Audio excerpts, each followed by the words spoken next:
What's going on, Broncos country? We got the Fantastic Four back. It's your horsepower hour with Kodiak Broncos Podcast, Marcky Sports, Jeremy, Sean of Broncos Unbridled, and myself, David Talks Broncos. Y'all get in here, join the discussion. Today, it's going to be fun because this is going to be our last show, I guess, before legal tampering period starts with free agency. And so we have decided, y'all, to talk about probably the most pressing position for the Broncos, and that's the running back position. So we know that y'all are going to have a lot to say. We're going to all give our top five between free agency and the draft, our top five running back fits, for the Denver Broncos. So we'll do draft, we'll do free agency. Before we get started, though, guys, I think this would be a fun little icebreaker. I'm going to put y'all on the spot. We'll start with Kodiak because he's the quickest, thinking out of all four of us. But if there's one guy you want the Broncos to sign outside of running back, who is it and why? We'll start with you, Kodiak. One guy outside of the running back position? Yes. All right. So what have we heard all about Alex Singleton this offseason? That he knows the defense, that he's a very valued guy in the building. All right. And this isn't the sexiest pick, but if we're just going for just pure free agents right now, I'm going with Leo Chenal from the Kansas City Chiefs. 9.99 relative athletic score. He was the guy that I wanted the Broncos to take. Instead, we took Greg Dulcich, which is safe to say that didn't pan out. But I still think there's a lot of room to grow in his game. Obviously, he's familiar with Leonard, even though Leonard is not within our building anymore. But either way, I still think he's intriguing to me. I think, he'd be a really fantastic addition. I think he'd fit right in. I think a stronger defensive ecosystem than what the Chiefs have would allow Chenal to thrive. Beautiful. Beautiful, beautiful, beautiful. Mark, how are you going to follow that up? Yeah, that was a good one, man. It surprised me a little bit. I think my number one target this year would be Wan'Dale Robinson. I think the more I think about him, man, the more I think he's a perfect fit for what it is that we need. I know everyone gets caught up on find your wide receiver one. They don't grow on trees, man. It's hard. And what Wan'Dale Robinson can do is definitely elevate this room. I think he could help replace a lot of the lack of tight end production that we've gotten, because even though he's obviously not a tight end, he's a small slot receiver. He can kind of, get open in a similar ways that a good tight end can, right? It's safety blanket, red zone, third downs, across the middle of the field, short-handed.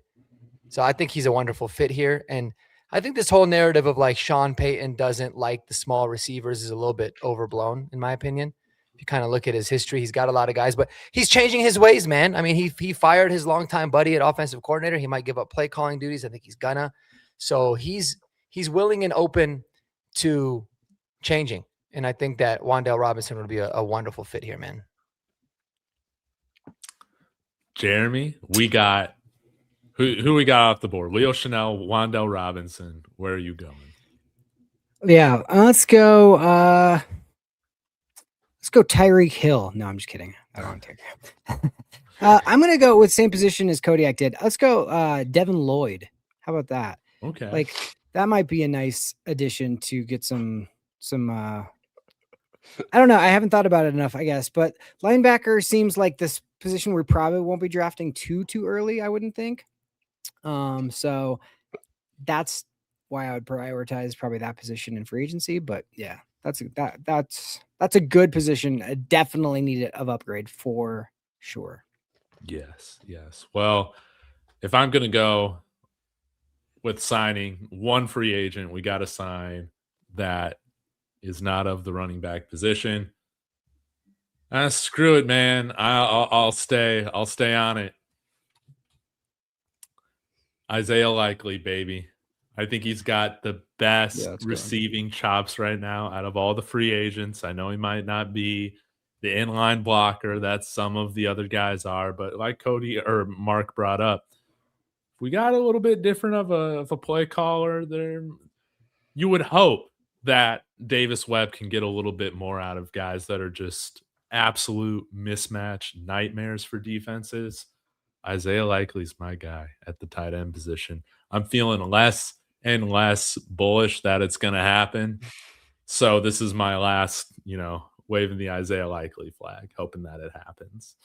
But man, we got Cade Otton in here. We got people talking about Dallas Goedert. That would be great. Devin Lloyd. I mean, cool. Just make us a better team. And the thing that's going to make us the best team is getting a darn good run game. So, guys, that's what we're going to do.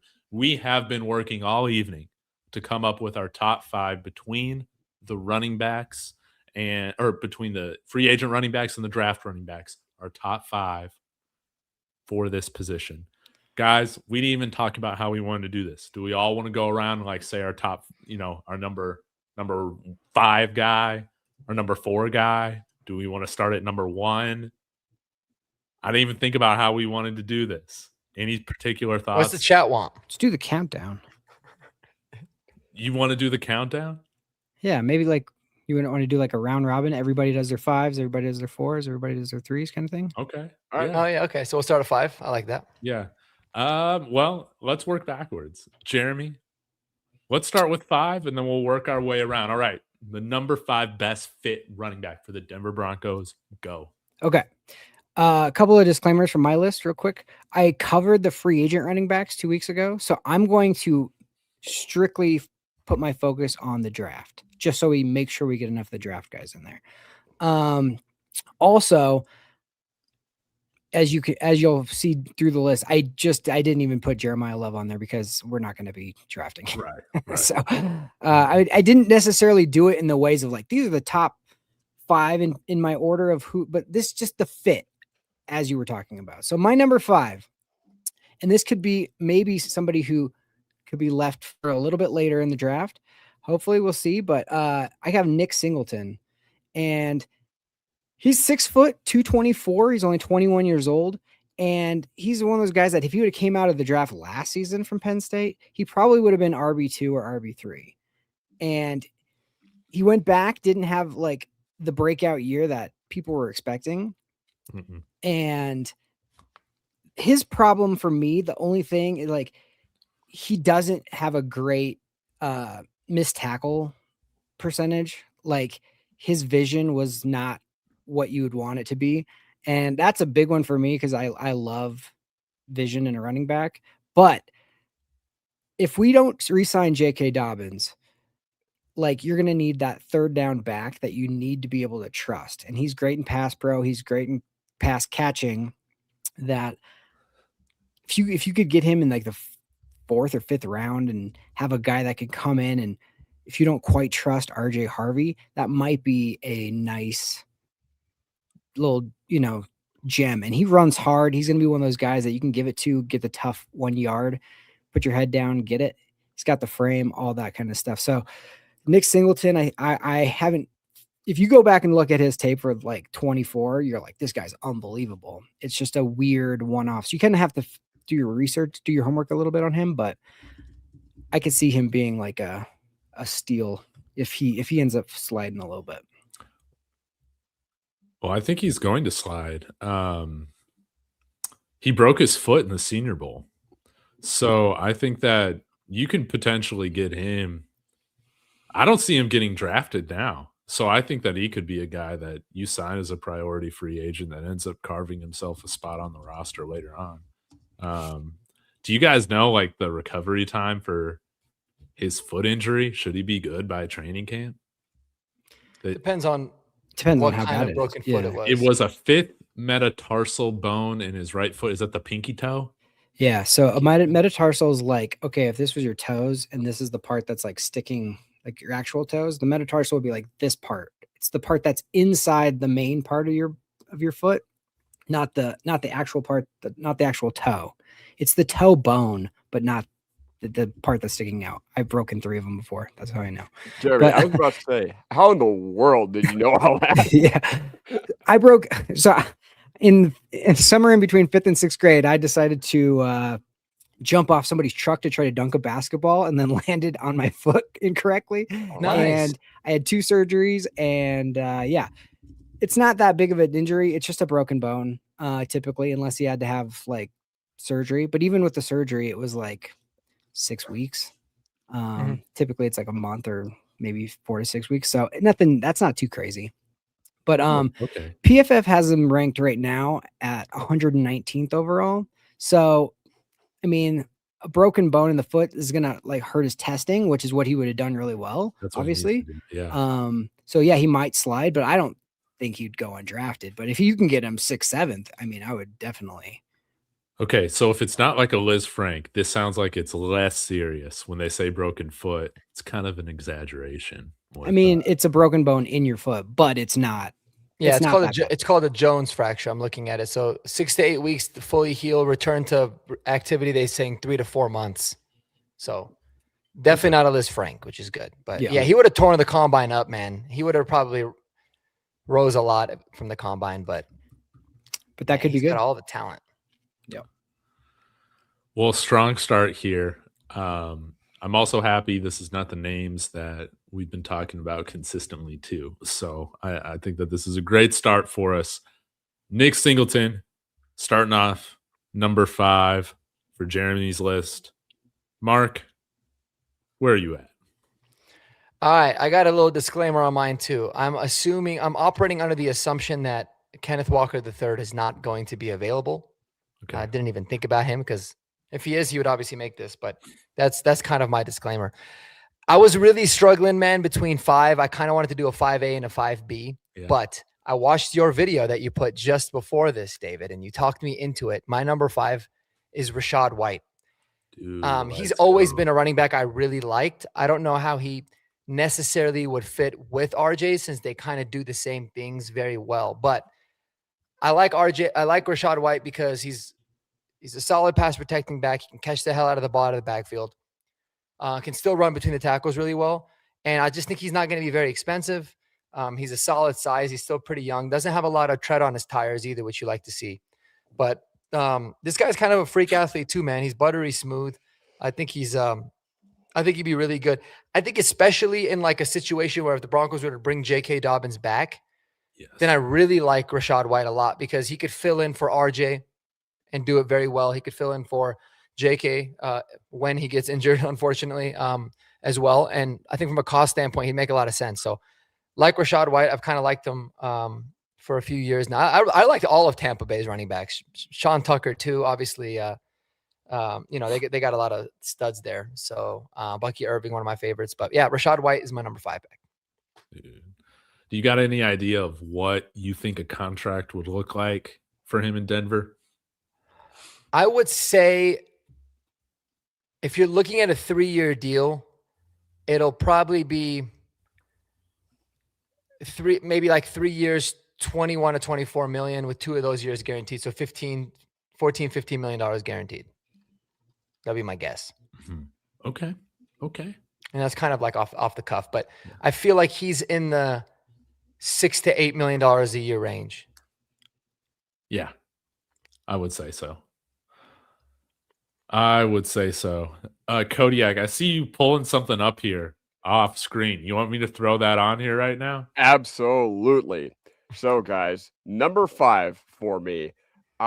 This is going to be like my, how do I put this, late round UDFA that I really want the Broncos to go after. So if you guys have not heard of Seth McGowan out of Kentucky, his story is absolutely nuts. It is crazy. So I was watching the tape and I was just like, okay, why has this guy transferred between like 4 different schools? And he actually did share the backfield at New Mexico State last year with a guy who's going to be probably really high up on my list as well.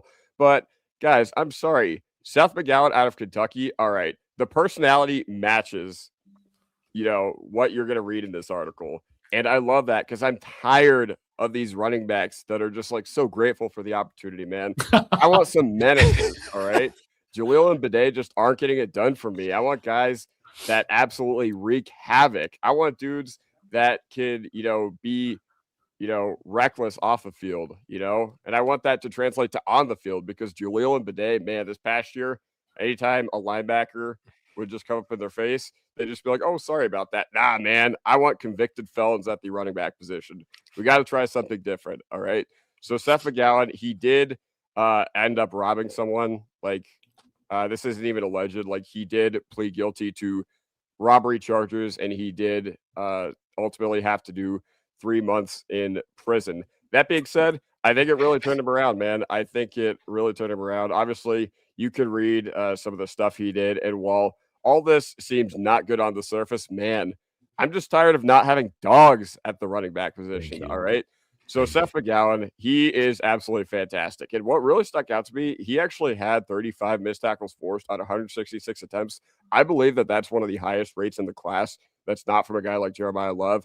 And the thing that I love about him is, all right, you look at the numbers after contact, very productive. But one thing that fits his game so well is the receiving capabilities. Okay. 18 receptions, 121 yards. And he also did really, really well sharing the backfield with, I'll just spoil it right now, Mike Washington, when they were both at New Mexico State. 280 yards in 2024 receiving. But you go back to the rushing, he was still highly productive, sharing the backfield with another running back who's going to be drafted very high. So all I'm saying, man, is I just hope this guy has a really good combine. And once again, we need dogs at the position. So I want our running backs to be a little unhinged. All right. 5 guys up front, they can be the, as long as Bulls and Miners are still playing at a high level, they can be the, just happy to be here sort of guys. My running backs, I want them to be the loose cannons. I want them to be the dudes that are robbing guys off the field. Respect my co-host. Exactly what I was thinking. I love that. Yeah. Sorry, guys. I know the Chiefs and the Browns have a lot of picks, but listen, I don't know. I hope he's a Bronco. That's all I can say. Wow. I was not expecting this take, but BK also saying, we might as well bring in Tyreek Hill. Are you warming up to that angle too, Kodiak? No. Enough of these guys that are grateful to be here. We want some guys that are ready to come and take a guy's job and eat and get paid, baby, and ask for the ball, want the ball in crunch time, right? Yeah, exactly. Well, for what it's worth, to his credit, I heard this whole little documentary they made on him. It was like not really a documentary, but it was like a little section they had in I think ESPN. This kid's really turned his life around after he got out of prison. I believe his brother had died from gang violence and stuff like that, and he really completely flipped his life around. And just they say he's really matured. He's kind of a different person. So I don't know if he's gonna have that dog that Kodiak really wants. Maybe it's still in there somewhere, but really cool kind of story of flipping your circumstances around, taking advantage of it, and the fact that looks like he's going to get drafted, I think, is pretty cool. So shout out to him for that, I guess. But oh man, Kodiak came through. That was awesome. Kodiak, that was great. You spoiled my thunder, man. That was my number 4, Seth McGowan. Oh wow. Yeah, I had the same exact take, man. But here's the thing. It's like, we can make fun of the fact, he went to jail, all that stuff. But it really did seem to, you can go one of two ways when you come at a crossroads and stuff. And the fact that he's kind of playing with a gratitude and he's going to give you everything because he knows what the difference between life without football would have been and what his life could have been. And so I like those kind of guys. I like guys that play with a chip on their shoulder. And if he's going to assault and battery something, let it be the grass instead of people on the, but he's one of those guys that gives you extra effort, runs hard through everything. That comment about him being like Pacheco is very, very accurate. Cause I want the guy who's knows where the first down is, going to give you that extra stuff and always brings that toughness. And this offense needs toughness because we have it on the defense, but you have certain players that aren't the biggest and the strongest sometimes, like Troy Franklin or RJ's not always this, he's a smaller guy. So I think that's a great compliment. It's just get somebody who's just going to be able to put his head down and get some tough yards. And honestly, I do think you definitely have to do your research and all that, but I think he would be the perfect type of player that we need and mentality wise. So I'm rooting for him, but surprisingly though, PFF has him pretty high. Yeah. They have him at 98 overall. Yeah. Wow. Top 100 player. So yeah. I thought it was a big surprise, and then I looked it up on there, and I was like, oh, I guess not that much, but yeah. And I just like that kind of guy. But yeah, great choice, Kodiak. So is he a dog or is he Mr. Nice Guy? No, he's still a dog. We'll find out. He's just a well-trained dog now.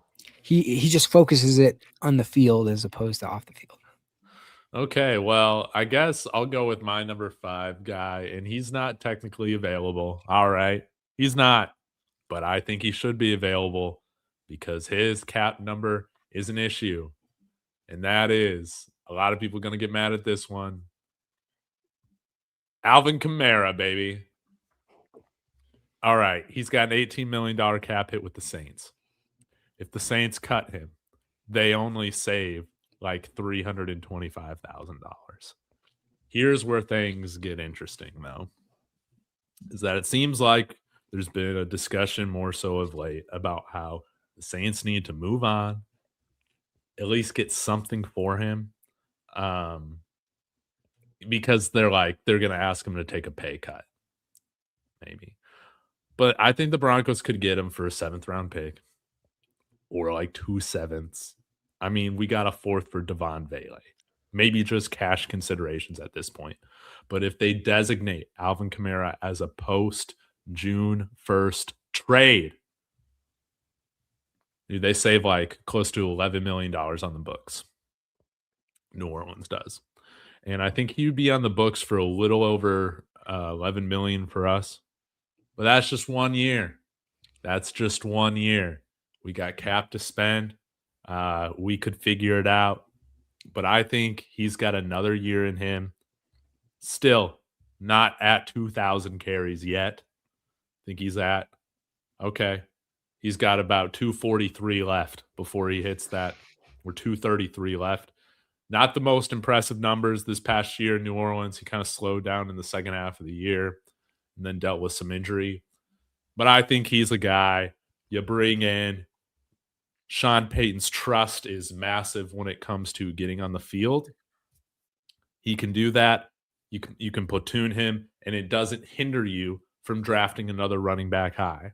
So this is almost like you're probably not bringing back J.K. Dobbins and bringing in Alvin Kamara.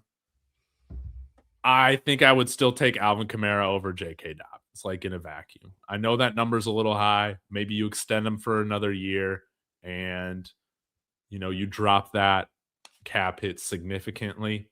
I don't know. There's different ways to work around this. But, I would not be surprised if the Saints move on from Alvin Kamara. He's 31, all right? Doesn't even want to play for a Super Bowl? We'll have to find out. I know this take probably won't be a popular one. But give me your take, guys. I'm way all out on that, honestly. Like, not even, but I'm so scared, David, because I know Sean Payton's like, I don't care that he's 30. He's drooling. Exactly. He's just drooling over Alvin. I thought you were going to say Josh Jacobs because he's someone that could potentially become available. I could have gone behind that, but man, no. Eventually we got to move on from from all the New Orleans guys. I mean, there's one guy that I know me and you both agree on that I'd be okay bringing in because it's going to be super cheap. But yeah, even giving up a 7th rounder and then taking on a pretty big, sizable chunk of cap, it would be I'm all good on the Kamara, even though he was so good. But it'd have to be like a full restructure, something where the money part would have to make sense to even think about it. Yeah. Look at you guys coming in with all the facts. I figured. Kodiak, put this one to bed. The way it would make me feel is one adjective. It begins with an F. That adjective is flaccid. If he was outside the team running back free agent acquisition, I'd be like, dang. Wow. I thought you were going to do F for finally we have a starting running back. So, all right, let's move on to number 4. Our number 4 best fit for the Denver Broncos at running back. Jeremy, you already talked a little bit about Seth McGowan. You spoiled it for us. Yeah. But I'll bring up his profile here. Is there anything left unsaid Yeah. about Seth. The only thing I add to this is he's 25, going to be 26 in like October, I think. So that is the part where like you obviously are thinking about that. But running backs is one of those positions where if you draft a guy, get 4 or 5 years out of him, and then see ya, like we did with Javonte, like that's okay. Like you can do that with that position, especially if you're not drafting too high. And he doesn't have the wear and tear. He's been sitting in other places and not on a field. So so there is that too. So sometimes with age, there comes a lot of wear and tear, but with this one, it kind of doesn't. So that would be the one thing you'd have to think about. But again, can you do me a favor? I don't know if it's possible, but can you pull up some Seth McGowan just pictures? Because there's the before picture where he's got the full on neck tattoo braids, and then the after picture where he's got like that eyeglasses and like, and it just, you can tell it's like a totally like, look at the one in the black shirt down to the right, and then look at that one. It's like two different people, right? You can tell. Jail post. Yeah. So, but still the same guy behind the eyes. You know what I'm saying? So like, no, I honestly think that could be a sneaky choice. Sneaky choice. Wait, is that number 30? Would he go with number 30? Would he be allowed to? I don't know. Draft him. No. He's number 3 right there. 3? Is that what it is? I think it's 30. No, he rocks number 3 in college. Yeah. See the YouTube one. But yeah, that's all I got. I think that was the main part. I just love the guy's effort and love his I mean, there are certain people like you can tell like something knocked them straight, you know what I mean? And like I'm rooting for him for that, because a lot of people don't learn from certain lessons. So facts. All right, Seth McGowan at number 4. Mark, where are you? My number 4, my number 4 running back is Tyler Algier. Super high on him, man. I know he's 4th on this list, but I'd be thrilled if the Broncos got him. I just think he's such a good. He'd be really he's about as solid as it gets. A very underrated guy. Dude is still just 25 years old. Obviously, split most of his career with Bijan Robinson, so doesn't have a whole lot of wear and tear. He's a bruiser. He's incredibly durable. I don't think he's fumbled in his career. You have it pulled up. You could probably see it. I don't think he's fumbled once. He hasn't. Yeah. Look at that. He's phenomenal in pass protection. So, you got to love that. And he's just a great complement to what RJ Harvey can do. He's already proven he can thrive in a running back by committee role. You kind of cooled me off on him a little bit, like without actually mentioning him, because I talked about like, if we're not going to give our running backs a lot of carries, you want to have someone that at least can pop. But that's kind of what Tyler Algier's done most of his career. He's just been productive whenever he's gotten the chance to. Went over 1,000 yards his rookie season. But again, durable as hell, reliable, great in pass protection. He's got an ability to catch the football out of the backfield, but really he's just going to be your bruiser. He's so good at short yardage downs. He'd be like a really solid running back for the Broncos. I would love it. I'm starting to warm up to Tyler Algier a little bit more, man. Who was that running back on the Chargers that was behind LT? And then he went to the Falcons, man. And Michael Turner, was it? Dude, he kind of reminds me of Michael Turner in that way, where he's just kind of waiting for his opportunity. Yeah. And I think he's going to be really cheap too, man. Like from all the, they're not always right with like the contract estimators or whatever, but I don't think he's going to be super expensive, at least compared to the other guys. So again, I think he'd be a really, just a solid, smart choice and somebody that I feel like Sean would probably like, and he's familiar with him being in the NFC South. And so, yeah, I dig it. I think Tyler Algier will be dope. Mm-hmm. Also, looks like Eli has gifted 5 Marcky Sports memberships to your channel, Mark. How do you redeem Eli is them? the man, bro. He is. Eli is the man. Thanks, brother. Yeah, so if y'all hit join Marcky Sports, right? You might get one of those. Yep. Right? Yeah. That's how it works. I think that's how it works. Yeah. I might make a shirt for Vinny DeRosa. So I think a ghost took a shit on my chest last night. I think I might make a ghost took a shit on my chest shirt and put that in the store. You can buy it there with that membership. So go join. Make sure it's a sleep shirt. Make sure exactly. Right? Ew. Okay. Kodiak, who's your number 4 guy? All right, number 4 guy that I want the Broncos to acquire is Kaytron Allen. All right, I think he's going to be the second to last running back I talk about of potential draft prospects. I mean, Kaytron Allen is my RB4 in this draft class. I just think, I love the way he runs between the tackles, man. And watching Kaytron Allen, he was a very, very, I will say, boring watch. But then he ropes you back in because when you are least expecting it, he hits an enormous play. And I was just like, ooh, that's a little different. That's a little different. And I think he weighed in at 5'11", 217 at the Senior Bowl or Shrine Bowl or whatever it was. So definitely clears the size threshold for your lead backs. And either way, Penn State runs a lot of really wacky formations. So he is kind of a tougher eval than I initially thought. But once again, you see the playmaking ability, man. Surprising big playability, but also really, really nice between the tackles mover. Really, really good vision, which is something we did not have from a lot of our running backs last year. And I thought he read his blocks extremely well. I think he's extremely smart.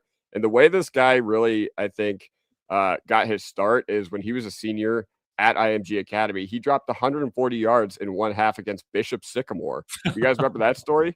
He was actually in that game. I rewatched, that game last night, and he dropped 140 yards and 2 touchdowns in the first half against them.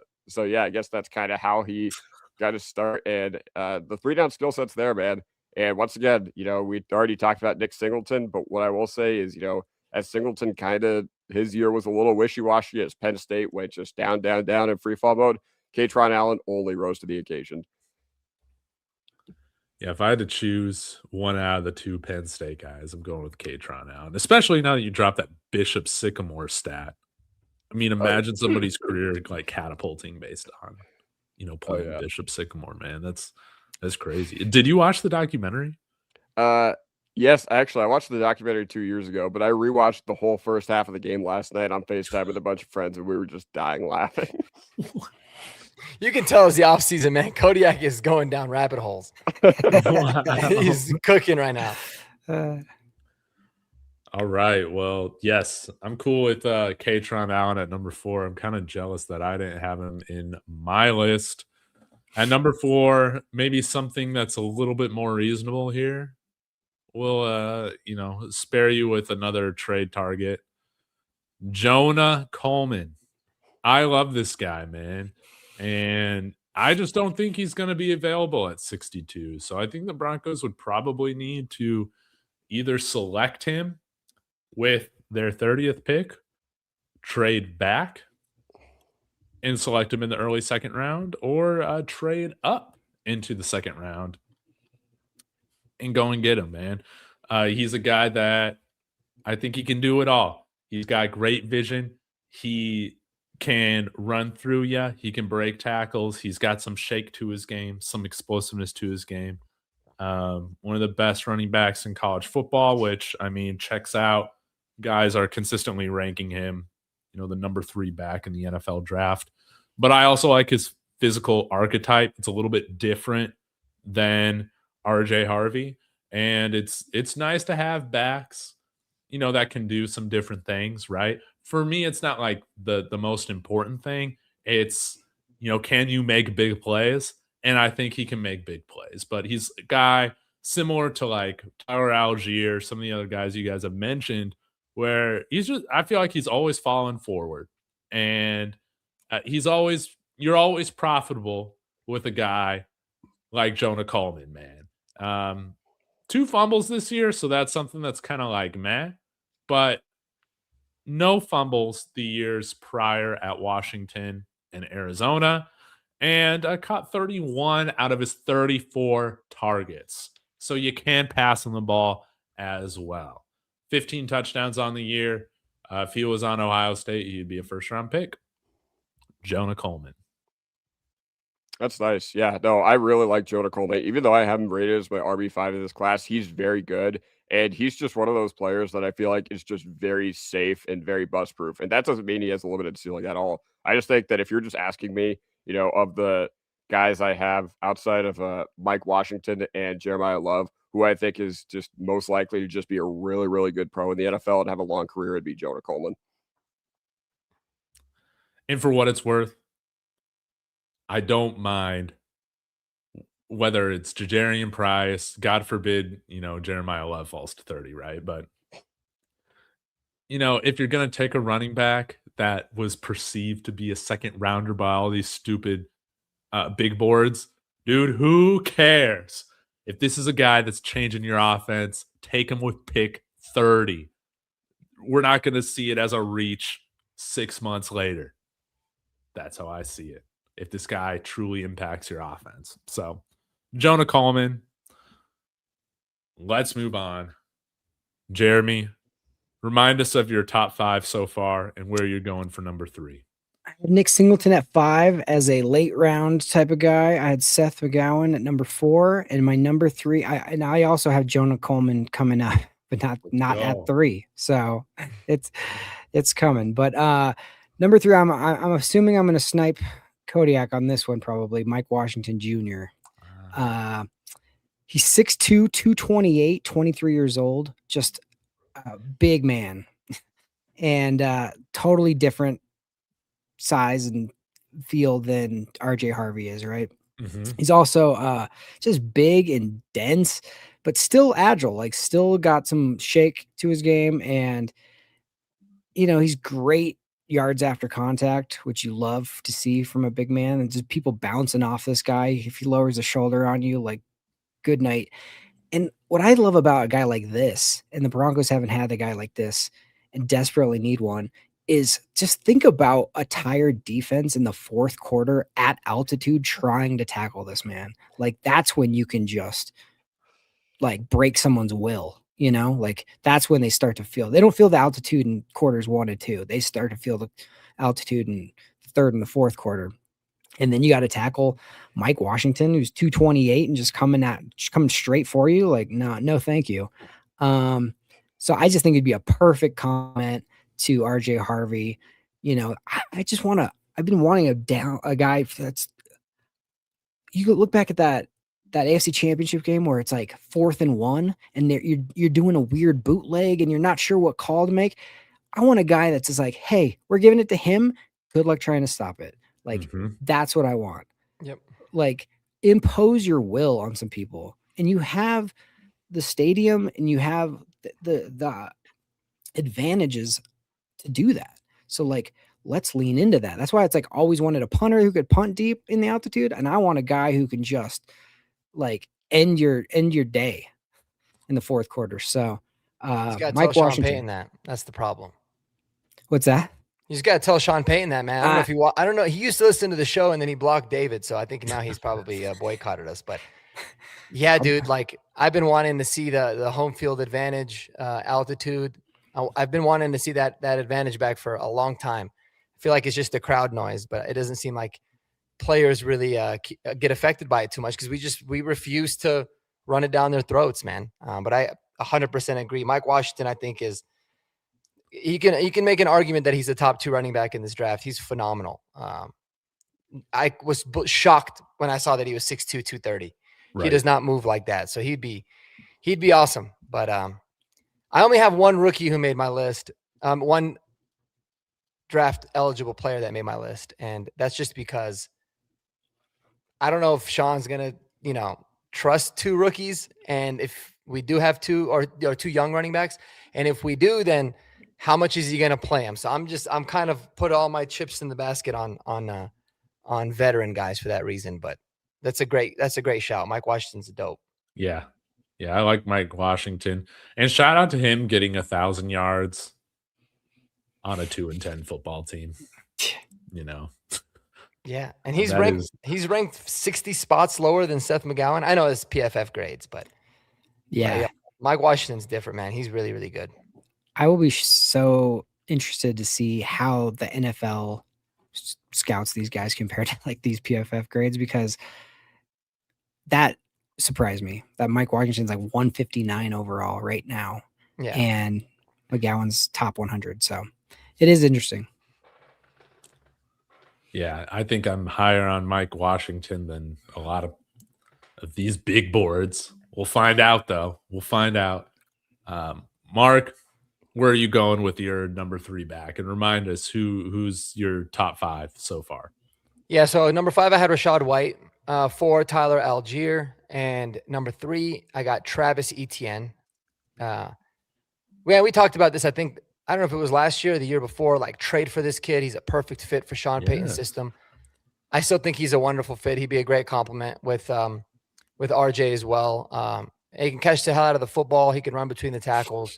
He's been fairly durable throughout his career, and he's a lot bigger than I think people think, of him when they think about Travis Etienne. I think they think he's kind of a smaller, fast guy, but no, I mean he's got some decent size to him at 5'10", 215, but he's just been uber reliable, man. Like over 1,000 yards in 3 of the last 4 years. The 1 year he didn't go over was dealing with a lot of injuries. He's had over 35 catches every single year. Can catch the really, really good receiver, especially this past year. He had 6 receiving touchdowns, but dude's a stud. I still think he's fairly young. He's only 27 years old still. And yeah, I just think he'd be such a good fit for what Sean Payton wants to do, man. And he's going to be a little bit more expensive, but I really dig him. I'm sick of this talk about Travis Etienne. I've started to see it on Twitter. Because Ben Albright sent that tweet out, said the Broncos are interested in him, right? And they've been saying, oh, Travis Etienne, we don't need another RJ Harvey clone. Oh my gosh, guys. It's crazy. He's so much better than RJ Harvey right now. Like, yeah, but like you don't want another running back that gets 12 touchdowns? Okay. Yeah. Cool. Yeah. Like we're acting like RJ Harvey's like this certified bum. Like he's gonna get better. But last I checked, he had 12 touchdowns last season. Yeah, and a guy, he can run between the tackles. I'm sick of this narrative that he's like a one-trick pony, like Jaleel McLaughlin or something like that, man. He's got vision. He can cut. He's got better vision than RJ has right now. And we just need guys that are going to upgrade the room. I'm less concerned again about, do these guys complement each other? Can we just get a room of like 4 really good running backs and then figure out the skill set stuff later on? Yes, please. Yes. And this guy can take it to the house. He can take anything to the house. Travis Etienne, man. Yeah, certified stud, man. He's so good. Thank you. Number 3, Travis Etienne on Mark's board.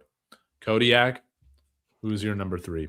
All right. Well, if you would do me a huge favor and put up my screen share. So listen, I've been on this guy since February 9th, 2022 for my NFL channel. All right. Ready? Tyler Algier is my favorite running back in the draft. And if you watch that video, I literally said my RB1. No, go back up to the. Let's see. Yeah, exactly. Wait a minute. We're skipping over. Wait, what?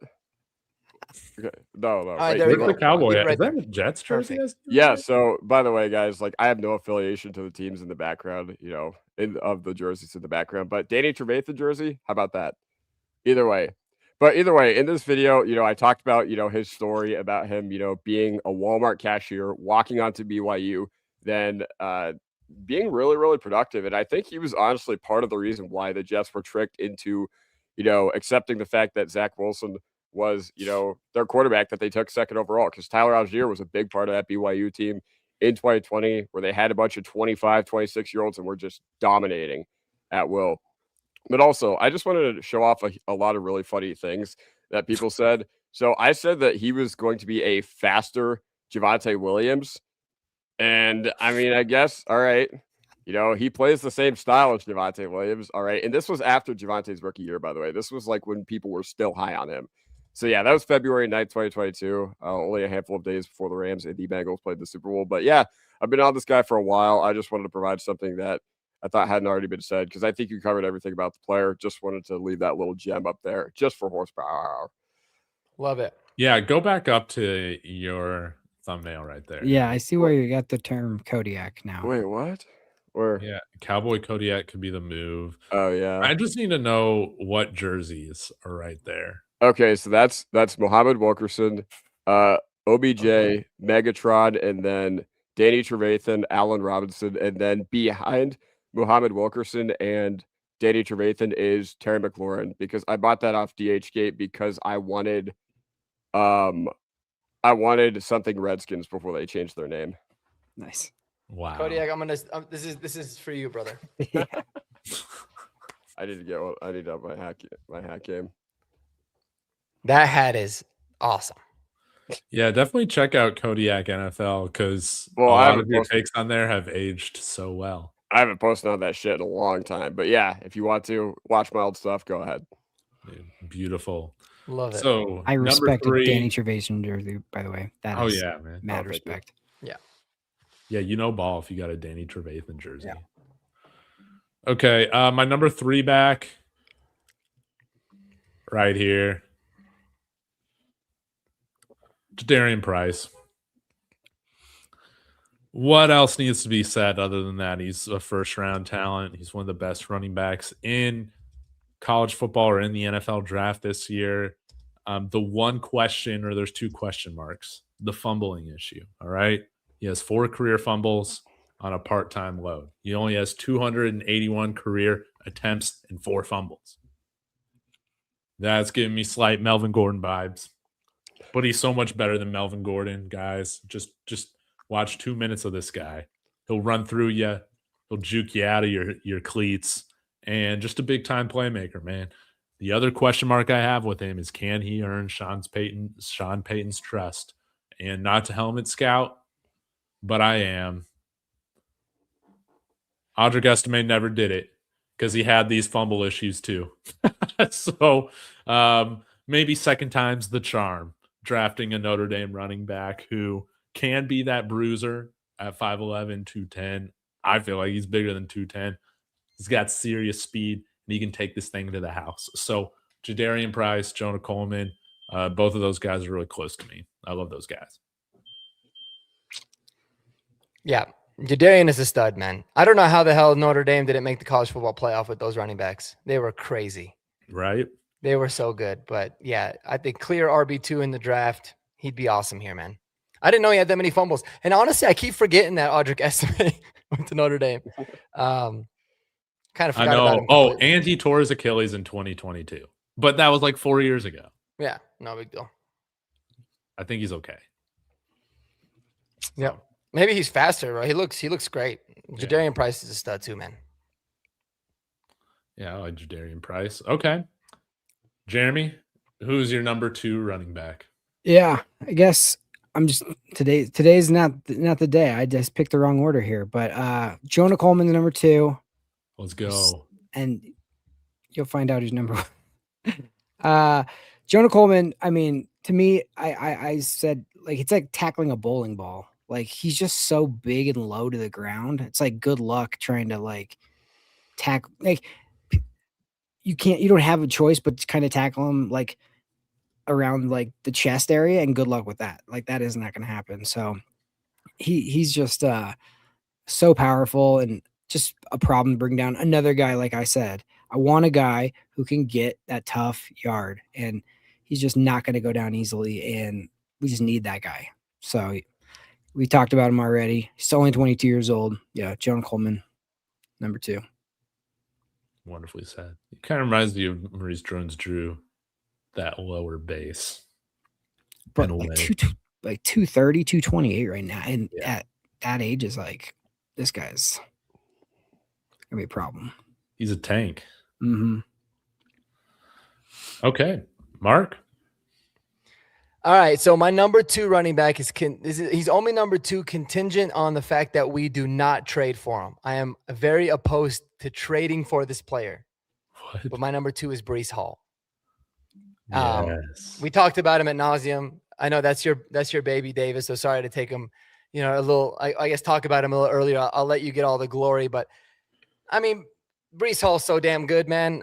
Eli Betts would know, being a Jets fan, just how good he is. Like, being on a crappy team, bad organization. All he does is ball. He can run between the tackles. He catches the hell out of the football too. I look at him like very similar to Travis Etienne. They're the same size. They're very similar in a lot of different ways. He's just a little bit better in everything, I feel like, Breece Hall. So only knock on him, I'd say, is he has had a little bit of a fumbling problem, and he's not the best pass protecting running back, but I don't care, dude. He's dynamic. We need a back that, like, every time you touch the football, you can take it to the house. That's exactly what Breece Hall does. So he's my number 2. Wonderful.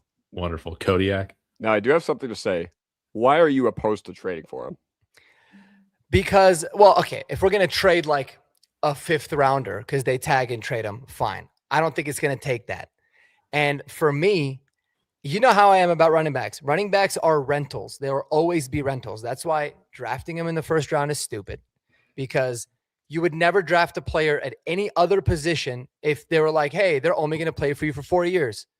They're not going to sign a second contract. You would never draft them. But for running backs, for whatever reason, it seems like it's okay. So I'm not going to, because for me, it's like you can sign Travis Etienne potentially, right? You don't know what's going to happen without having to give up another premium asset for him. I'd rather have my assets to continue to build this team and roster. And then, get a running back, whether it be the free agent guys we talked about, a lot of good guys in the draft, to complement. Like, that's just kind of how I feel. Okay. But nice. Would you trade for him? Yeah, I mean, if it was like the scenario you described, like, were you trading like a, that 5th rounder, or like, let's say you had to trade the 4th rounder from like the Vele trade. Shit, Vele for Breece Hall. Yeah, I think that would be my ceiling. I wouldn't go 3rd. I wouldn't go 2nd. No. Obviously. Yeah, fuck no, but yeah. Because weren't they trying to get a 3rd at the trade deadline? Yeah, the Chiefs said no. That legitimately could have saved their season had they. That honestly shocked me that they said no. They were going to give they said no to a 3rd for Breece Hall? Yeah. Really? I did not see that. Interesting. It's probably a good thing. Actually, I kind of wish they did it, to be honest with you, because I'm terrified that they're going to draft the stud running back in the first. But. Oh, that's okay. That's okay. Jeremiah Love's going to bust, just like Aston Genty did. Math is simple. I don't know if he goes to the Chiefs, he will, though. But listen, all I'm saying is the last time the Chiefs took a 1st-round running back, they certainly hit it out of the park with Clyde Edwards-Helaire, right? Yeah, they might have PTSD from that. they really might. That's why I didn't take him on my mock draft, because I was like, they might be freaking out from that still. But yeah, Kodiak, what you got, man? Well, that's also one more thing. That's why you never ever let your players draft for you. That's Mahomes who you want. Clyde Edwards-Helaire. All right, guys. So I do have this at 0.5 speed, so none of us feel the effects of potentially getting flagged with college football film. But Mike Washington Jr. All right, you guys. I wanted to do something because I felt like I was a little late to the Mike Washington hype trade. So I put this out on Twitter, man. I'm ready for the Broncos to go up into the mid-1st round for this guy. Okay, I promise you, he would completely revamp our offense. All right, when you watch him on film, what do you see? I see like Saquon JT level movement. Now, obviously, he is not that caliber of prospect. I mean, Taylor did even lasted until 41st overall, but he's not a Saquon level prospect. He's not a Zeke level prospect, but I see the athleticism. I think he's one of those guys that if he really, really tears up the combine, I think that this could potentially be the range that we're talking about for Mike Washington. And yeah, like I said, 6.4 yards per carry on a 2-10 Arkansas team with a bad offensive line. All right. And that Arkansas offensive line, they are so good at rushing yards over expectation. I had Razorback fans in my mentions like, what are you talking about? Our offensive line is so good. I'm just like, dude, it's Bo Nix syndrome all over again. It's not as good as the advanced analytics think it is because you have a stud right there. And hold on. I'm trying to scroll through here. All right. So then this is what I had consistently seen out of Mike Washington when I was watching the film. Okay, there's just nowhere to go consistently. And the fact that he got 6.4 yards per carry when his offensive line was just getting blown up, it just speaks volumes to how he was just as a pure playmaker when he did get those chances. So yeah, once again, Mike Washington's already been talked about pretty much on this show. But yeah, overall, I think, I'm ready to go up. I'm ready to trade up for him. I think that would be a fantastic move. And I think that he would really, really be a game breaker. He's going to be a game breaker for whoever drafts him, but I think he is truly what the Broncos are missing. Dude, trading up in the 1st, though, it would be wild for my, I don't think you need to trade up for Mike Washington. I think you definitely get him at 30. We'll see. Well, if you trade up for him, then you guarantee you get him. That's true. We still do have 2 months left of this but of this draft cycle. So obviously things will fluctuate. We'll hear different things, but I don't think he will go that high, but I would take him that high. Is what I'm trying to say. I like it. Oh, he's 100% going to be available at 30. I'm almost certain of it. Yeah. But and I wouldn't take him at 30. Stand on 10 toes as Kodiak. That's what I think. Oh, yeah. Yeah. Darren McFadden. It's a really good comp, man. Helmet scouting a little bit, but that's a really good comp. Yeah. I like that. I see a lot of it. That makes a lot of sense. Beautiful. All right. My number 2 guy, Travis Etienne. Not much to say outside of I'm game with going and getting guys that are good, that are better than the guys that we got, that are elite level playmakers. How often do you guys in the comments that are fighting over a running back salary are complaining during the season about how this team needs more playmakers, man? Well, there's not exactly a ton available at the wide receiver room in free agency. There are plenty at the running back position. Travis Etienne being one of the best. So don't tell me this man can't run between the tackles. Go and watch him. He can do it. So I totally disagree with this. Etienne means Sean didn't like Harvey to begin with. Harvey's a very good running back. Travis Etienne is even better. I don't understand how those things fight with each other. You get a legit starting running back, then you got a fantastic 1B in RJ Harvey. I don't know. Am I oversimplifying this? No. Go out and get a legitimate starting running back. That's all I want. Yeah, you're absolutely right. I mean, it's like somebody saying, "Oh, Sean hates Mark Ingram, so he drafted Alvin Kamara." It's like that's not how it works, man. You know, you got to have two really good backs, especially in Sean Payton's system. Sometimes he even does 3. So no, those things are completely, there's no correlation there between them at all. All right, let's get to everybody's number 1 fit. All right, my number 1 pick. We've talked about the fumbles. We've also already talked about this guy, but this is a straight up absolute playmaker that we do not have and haven't had for a long time, in my opinion. It's Jadarian Price. I mean, every time I see him hit the football, it's like it could go to the house. This guy, I mean, he's an absolute stud. And like you said about the frame, I think he's bigger than that. He's only 22, straight breakaway speed. Like if you give him a crease, that could be it. And good vision. And it's just the playmaking ability is just, I want Bo to have offensive weapons. I want the opportunity to like take a check down to the house or, that's the thing. It's like not a 20-yard gain could be a 70-yard touchdown.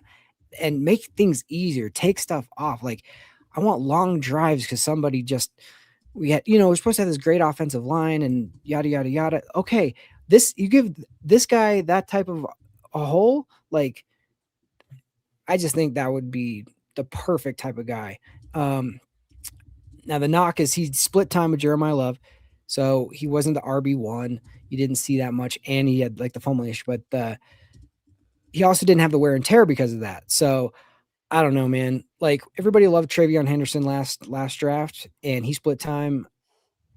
To me, it's like it's the same type of guy where it's just like, and again, like wasn't he like I want to say he didn't he return kickoffs as well? Yeah, yeah, So- he's a really good kick returner. Another like with these new rules, like you get a guy back there that can take something of Mims' play as far as that kind of thing. And I don't know. I just want weapons that scare people, and I could just like if you're accounting for your running back and then you have Bo booting out the other way, or he's like doing those, run pass options. I don't know. I just think it could be a great fit for him. But Jadarian Price, dude, I would take him in the first. I wouldn't wait around and hope that he slips. I would do it. And if the Chiefs are going to draft Jeremiah Love, let's just say they do, you could get an equivalent type of guy at the back end of the first round and have that same type of like 1-for-1. Okay, we're right there with you. So I don't know. When I watch him, I'm just like, I don't see what the issues are really. Like he's exciting. So I definitely like him more than Omarion Hampton. I know a lot of people wanted him in Denver last year at 20. What did he pick 20? I think he's a better prospect than Omarion Hampton was, personally. Yeah, he's good. Yeah, it's just the playmaking, dude. It's just like, that was the thing with TD could take it. Clinton Portis back in those days, it's like one cut and he's gone. And it's just like, oh man, what was going to end up being like this like slog is now you're up 14-0 in the first quarter because somebody broke something. Like, I want that. So. All right, Mark, who's your number one choice? All right. Well, this is just a pipe dream unless some sort of miracle happened that we would be able to get this guy. But listen, last year I thought that the greatest running back that I ever watched or evaluated in college was Ashton Genty, and that only lasted for 1 year. I've never seen somebody with the skill set of Jeremiah Love, and it scares the hell out of me that he might go to Kansas City. This kid is so incredibly special. Like, I get blown away every time I watch him. He's so good. He's like I'll even go as far as saying like he's probably the best running back in the NFL already. It's kind of what I see in some of the traits. Now I know you can't obviously say that because the competition is different, but man, his vision is elite. His contact balance is elite. His elusiveness, the way he runs through traffic. And I've never seen somebody not slow down at all when they're making a move. Like, he had a spin move against Pitt. He didn't even lose 0.1 mile an hour on the run. He just was in a full sprint, juked the dude in a spin move out of his boots and took it to the house. He's impressive, man. Just so damn good. He can catch the football too. I love Jeremiah Love, man. I love both the Notre Dame running backs. I was watching freaking Malachi Fields and Eli Raridan, and I stopped watching them all the time because I'm watching both these guys run the ball. So if somehow, some way Jeremiah Love comes within, striking distance for the Broncos, like if he makes it to 20 or 21, as someone that's always been super opposed to like trading up for a guy, I would be like, do it. Trade up, get Jadarian Price. I would make the exception for him because I think he's that good. For Jeremiah Love, sorry. I think he's just so special, man. Phenomenal player. He would be the number one on my draft list, even though, again, not very realistic. But yes, I agree with Matt. He's so good, man. Like, so he checks every box. You trade next year's first for him, to go up and get him, you think? Next year's first. So pick number 32. I think it depended on what we did in free agency, to be honest with you. Like, if I really like the free agency class that we got, like, man, we got an inside linebacker. We're set at the tight end position, or like we're a lot more comfortable there. Maybe we signed Wan'Dale Robinson. I would say, yeah. I would. But hey, I got some great responses. We got a no, we got a yes, we got another no. The best is you got the complete opposite end of the spectrums on the no and the yes too. The heck yes, and the fuck no. Yeah. That's what man, now the 2027 class, I have done no scouting for that. Yeah, y'all don't I heard it's gonna be good either. Okay. Yeah. We don't know. Who knows? You never know. Who knows? A lot of people said that this is going to be a really good quarterback class. They're talking about like Arch Manning and all that, and there's going to be one quarterback taken in the draft probably this year. I don't even know will be that great. So I think the heck knows don't come from his ability at all. It just comes from the positional value. It says like two first for an RB is like I look at it. Yeah, I mean, I look at it really. It's really one first because you're using this year's first to select them, right? So you're just giving up a first next year, right? Which will be 32. We all know that. Yeah, which sucks. But like, it's also one of those where once you kind of swallow it, you're like, all right, who gives a shit? We got to wait another year for it to matter. So let's just go out and ball. But it wouldn't be the smartest move necessarily. But yeah, Jeremiah Love is worth it, man. He's just so good, dude. Is Jeremiah Love good enough to where because like now you got me thinking about how Sean Payton thought of Patrick Mahomes with the Saints, right? And he regrets not trading up to make sure they got him. Mhm. Is Jeremiah Love that kind of good?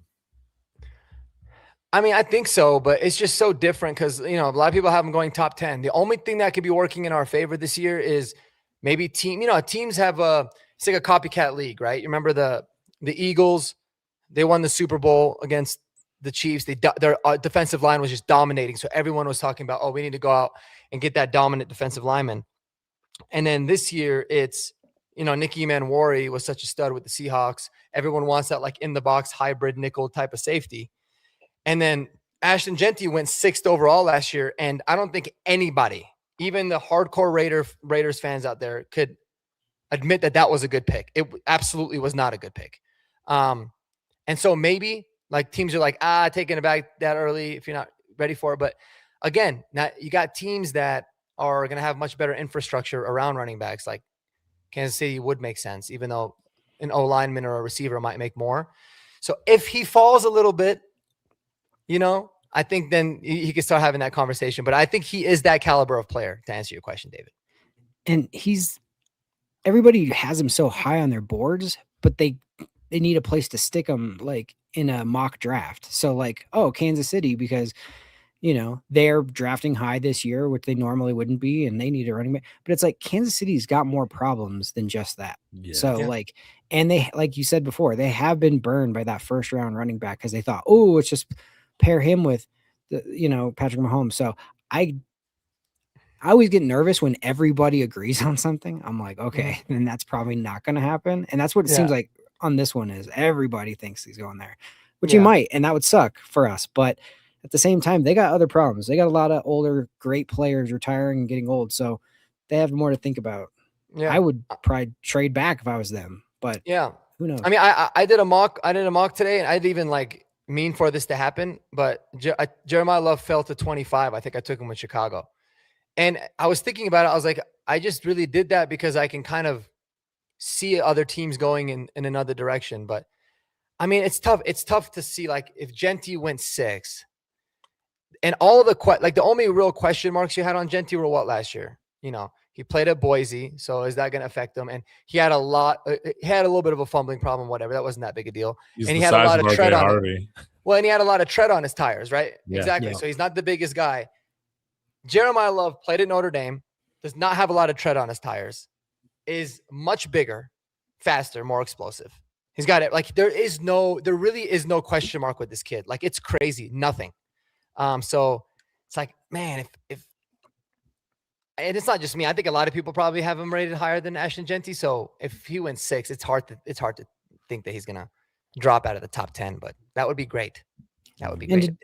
To defend Genty just a little bit, it's like, look at no offense to Eli, but look at to the Jets or where you end up getting drafted is so important. If Genty goes somewhere else, he has a chance.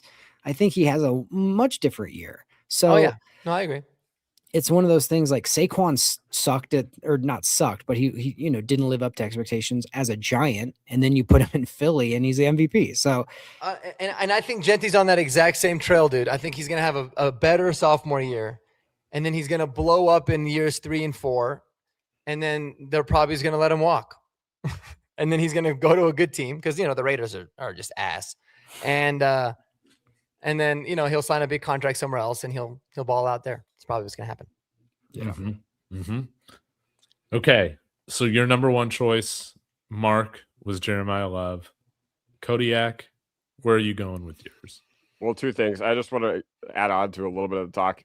And then I'll let it be put to rest. First of all, the Chiefs are drafting at number 9. They're going to get a good player regardless. So we just kind of got to swallow that. And I don't know whether it's Jeremiah Love, even though that would be the smart pick, whatever. But also the Raiders should have drafted Membu. That's just what they should have done at this point. Yep. All right. And you know what, David? I've already hijacked the show with just enough chaos. So I want to give you the floor because your number 1 is also my number 1. Yeah, that's right. Yeah. That's right. Go ahead. It's Breece Hall, baby. It's Breece Hall. I got to say it every week. People are like, don't pay running backs. Don't pay running backs too much. You can find another one. You can find a bargain bin running back that can hit every year. Guys, we've been looking for that guy for 15 years. we've been looking for an elite running back for freaking forever. And I don't know. This might be a hot take. I think slow-mo, no Sean Moreno might be the best running back we've had here in the last 15 years. At least that we drafted. Yeah, that we've drafted or that's played multiple seasons with the Broncos. He's been the best one. Now, not to say that's why you go and spend a first-round pick on a running back with multiple ACLs and stuff like that. Probably shouldn't have done that. But you go and spend big. Let's not act like running backs aren't the best bang for your buck right now in the market. We're talking about a wide receiver too, costing double the amount of money per year and having less impact on an offense than what running back does, man. Breece Hall making Darnell Mooney money is not something anybody should be fussing over at all. One bit. I don't care about fit. I don't care about how Breece Hall compares to freaking RJ Harvey, Jaleel McLaughlin, and Tyler Bidet on the roster. It doesn't matter. Improve this room to where you got 4 dogs, like what Kodiak was talking about. I need dogs. I need guys that can take a check down to the house like Jeremy was talking about. Breece Hall is all of that. He's a Hall of Fame talent.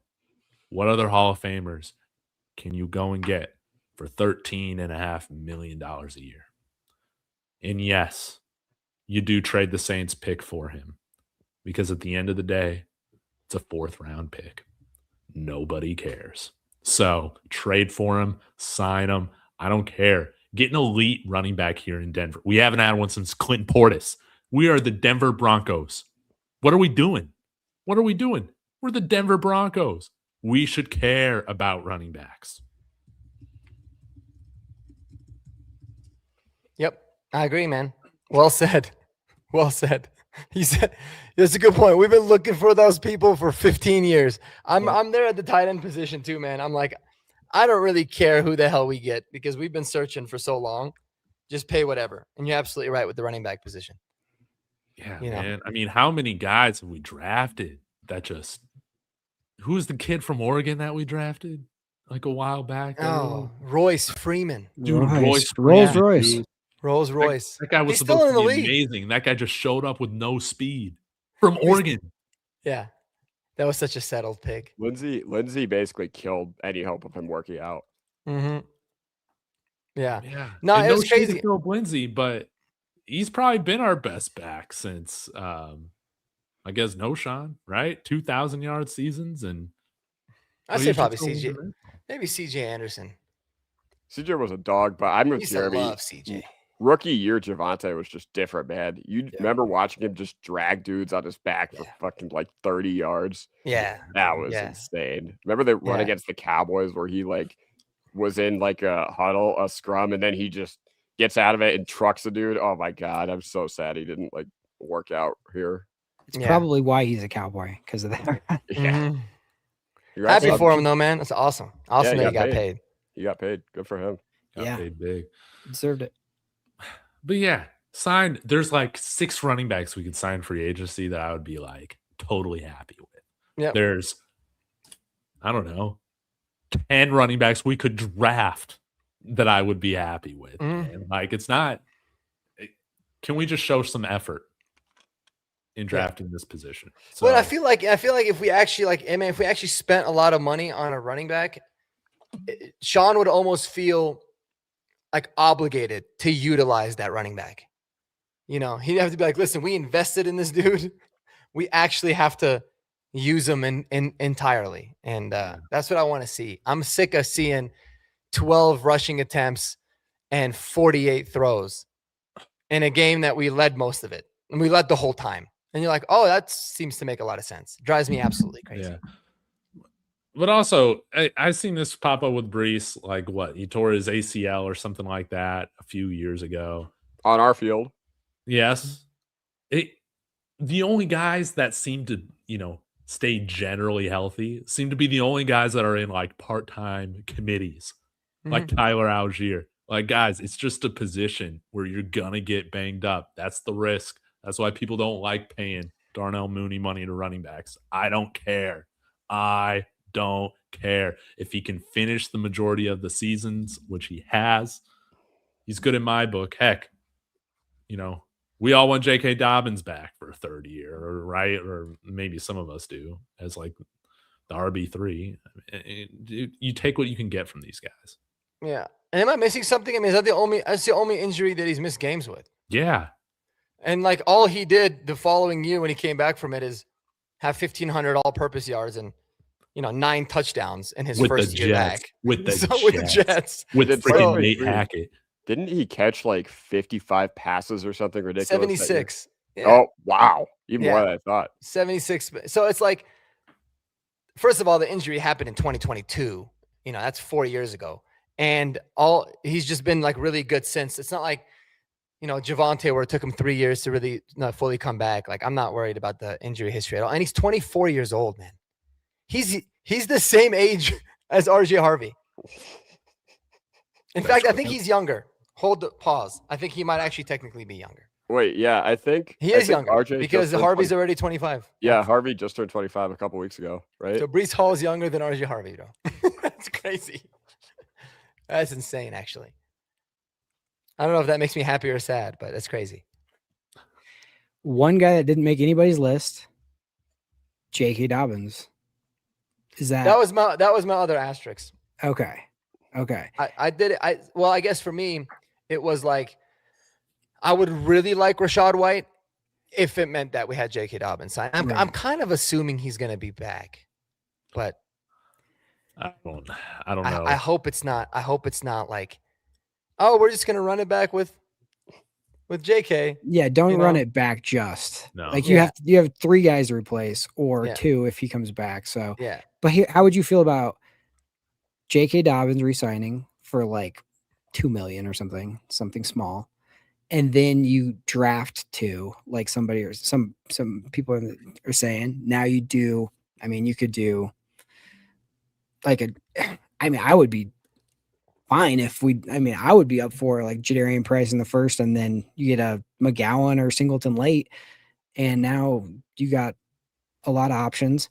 But honestly, like the move that would also I'd be stoked for is re-signing J.K. Dobbins.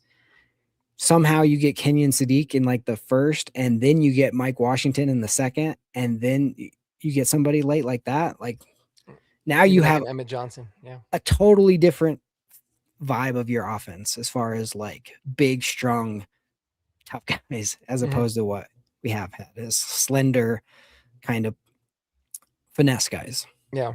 So, I mean, I think that's the route they hopefully will be thinking. But Dobbins, I mean, we can't disrespect Dobbins. It's like the injury we all knew was came, but like up until that point, I mean, he was way better than anybody thought he was going to be. Dude, he's a top. He says he's a top 5 back when he's healthy, and the numbers show it. He proved he is unbelievably good. Yeah, when he's available, I always say he's like a Range Rover, man. Like beautiful cars, they look nice, they ride wonderful, but they are always in the shop, man. Yeah, always. So it's like, you want to buy one, or you want to lease it? So exactly, and also. We are so lucky that J.K. Dobbins was available last June when he was. Like, not that I think that we literally reached out to him the day before. What was it, June 10th? We signed him. It's like it had definitely been coming for a while, but still, we were so lucky because this offense would have been an absolute nightmare for the first half of the year without him.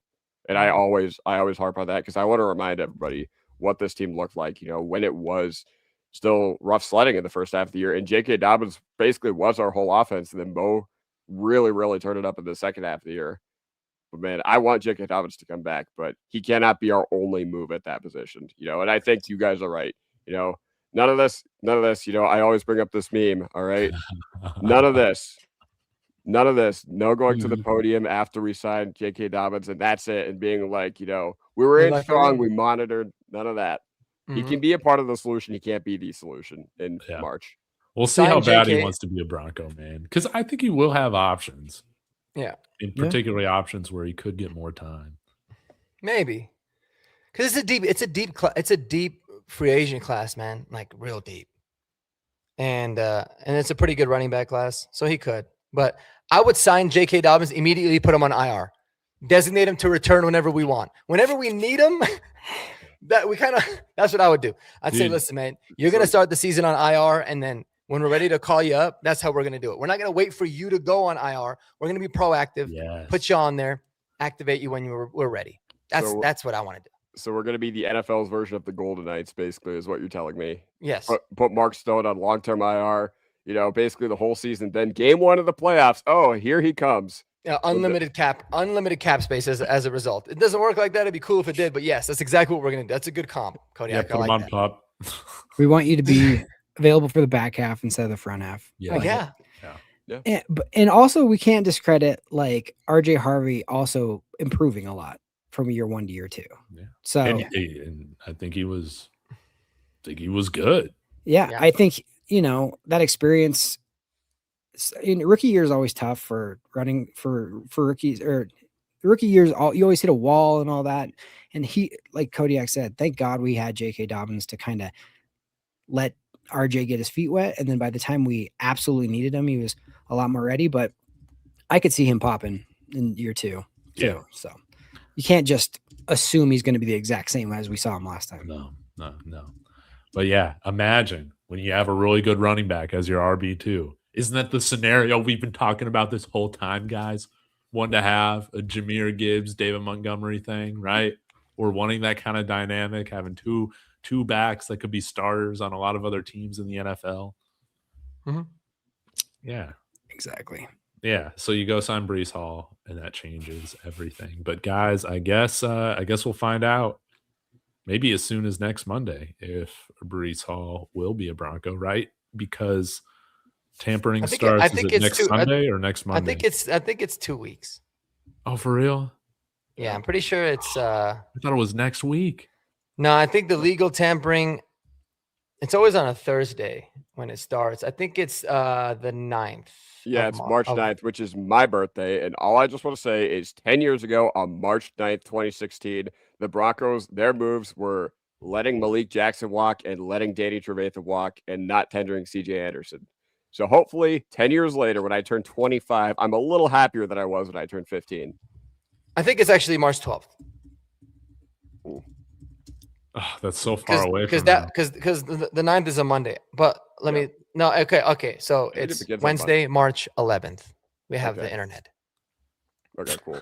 And that's when the tampering period starts. That's when dude, I'm an idiot. I'm stupid. You were right, Kodiak. The tampering period starts Monday, March 9th. And then it officially opens on the 11th. So March 9th, in 2 weeks.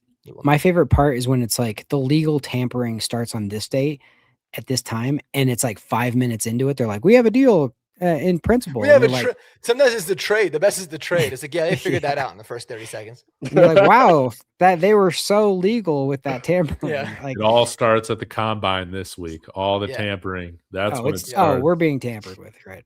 Yeah, the tampering's happening. Mm-hmm. Yeah. We'll see what all the insiders got to say. Hopefully, you get another Rob Gronkowski coming out of retirement rumor. That would be great. I forgot about that. Who was it that broke that? Cecil. Our guy. Yeah, I got a sleeper notification saying Rob Gronkowski apparently considered coming out of retirement to play for the Broncos. I was like, that's interesting. I was like, wow, that notification hit everybody's phone on sleeper. And then I saw per Cecil Lammy, and I was like, okay, so it's not going to happen. It was funny because I took it seriously, and even in my head, I was like, I don't like that. I don't think he's going to be able to do what he hasn't played in a few years. Oh, man. He would have been so much better than everybody we had. Oh, that's true. That's not saying anything. Yeah. Nope. I mean, looking back on it now, I've been thrilled. But oh, man. Who runs faster, Gronk or Kroll at this point in their careers? Probably Gronk, honestly. Yeah. We need a Gronk. We need a crayon-eating guy in that room. Yes. We need more criminals in the running back room, more crayon-eating people in the tight end room. So, guys, I'm going to shut this thing down. I got to get to bed. Chat was hilarious today. You guys were on fire with your takes.